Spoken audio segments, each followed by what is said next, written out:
নমস্কার আমার কাছের মানুষ, আমার আপন মানুষ, আপনাদের সবাইকে জানাই এই হতভাগা নির্মলার পক্ষ থেকে অনেক অনেক শুভেচ্ছা এবং অভিনন্দন।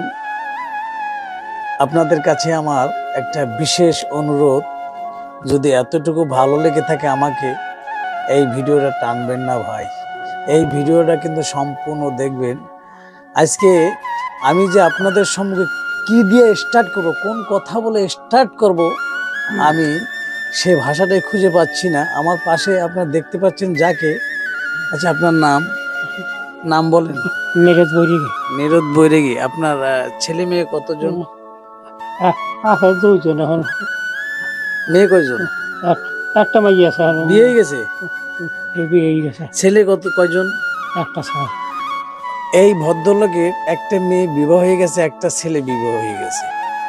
টুইস্ট ওখানেই, তার একটা ছেলে কি পাস, বিএ পাস বা এমএ পাস, সে সঠিকভাবে বলতে পারছে না, একটা বিশাল চাকরি করত। কিন্তু বিষয়টা এখানে যে অসহায় বাবাকে ফেলে রেখে তার ছেলে নির্দোষ হয়ে গেছে। মেয়েটার বিয়ে হয়ে গেছে, মেয়েও খবর রাখে না। রাখে? মেয়ে খবর রাখে? বাবা কাছে বাবা নেই। তার মেয়েও খবর রাখে না, তার ছেলেও খবর রাখে না। জমি জমা সব বিক্রি করে ছেলেকে মানুষ করেছে। আজকে ছেলে কোথায় হারিয়ে গেছে, কোথায় চাকরি করে বউ নিয়ে সুখে শান্তিতে সংসার করতেছে। কিন্তু হতভাগা পিতার কথা, জন্মদাতা পিতার কথা তার একটু মনে নাই, খবর নেয় না। আমরা কি মানুষ? আমাদের ভিতরে কি মনুষ্যত্ব বোধ নেই? একটা অসহায় বৃদ্ধ মানুষকে ফেলে রেখেছে, তার জায়গা নেই, জমি নেই, এখন সে পরের বাড়ি, একদিন থাকে আর এক বাড়ি, একদিন থাকে আর এক বাড়ি, একদিন থাকে। একটা মানুষ অন্য একজনের বাবাকে কতদিন খেতে দিবে? এক বেলা, দুবেলা, তিন বেলা, তারপরে তাকে আবার তাড়িয়ে দেওয়া হয়, সে আর এক ঘরে যায়। এইভাবে কি একটা মানুষের জীবন চলে?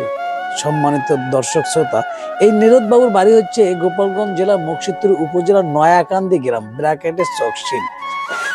আমার এই ভিডিও যদি আপনাদের ভালো লাগে, একটা শেয়ার দিয়ে দেবেন, যাতে করে যারা বৃদ্ধাশ্রম চালায়, যারা এরকম মিল্টন সমুদ্রের মতো অসহায় বাবা মাকে নিয়ে যারা আশ্রয় দেয়, তাদের হাতে এই ভিডিওটা যেন পৌঁছাই যায়। আমার কোনো বৃদ্ধাশ্রমের নাম্বার নাই, সেই মিল্টন সমুদ্র তারও নাম্বার নাই। আমার রিকোয়েস্ট, সন্তানরা নাই, থাকতেও নাই, তারা দেখে না, সে বিভিন্ন জায়গায় ঠেলা গুতা খেয়ে খাবার খাচ্ছে, কোথায় ঘুমাবে, কার কাছে যাবে, এই খুবই একটা সমস্যার ভিতর আছে এই আমাদের নিরোদ বাবু। সম্মানিত দর্শক, আপনাদের সবাইকে বিনীতভাবে অনুরোধ করছি, এমনভাবে শেয়ার দিন যাতে এই অসহায় বাবাটা একটা মাথা গোঁজার ঠাঁই পায়। ঠিক আছে না? এছাড়াও আমি অনুরোধ করব, এই নয়াকান্দি চকশিন গ্রামে অনেকেই আছে প্রভাবশালী, বিত্তবান, অনেকে আছে বিদেশে থাকে, তারাও যদি চিন্তা করেন যে এই নিরোদবাবু, অসহায় নিরোদবাবুকে একটু আপনার সহযোগিতা করবেন, অবশ্যই আমাকে জানাবেন কমেন্টের মাধ্যমে।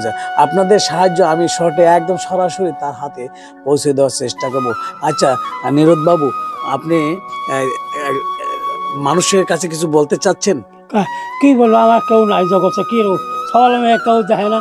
আমি পথে অসহায়, সময় খাই, সময় এখানে ব্যথা হলে কাইতে পড়ে যাই রাস্তায়। আর একটু সমস্যা, শারীরিক ব্যথা ওঠে, আপনার দেখছেন শ্বাস নিতে কষ্ট হচ্ছে। আমি জানি না পৃথিবীতে ঈশ্বর তাকে কতদিন রাখবে, তবে আপনাদের সহযোগিতা যতদিন থাকবে, যত ভালো থাকতে হবে এই প্রত্যাশা করে আজকে আমার এই ভিডিও জবানিকা টানছি। সবাই ভালো থাকবেন, সুস্থ থাকবেন, ধন্যবাদ।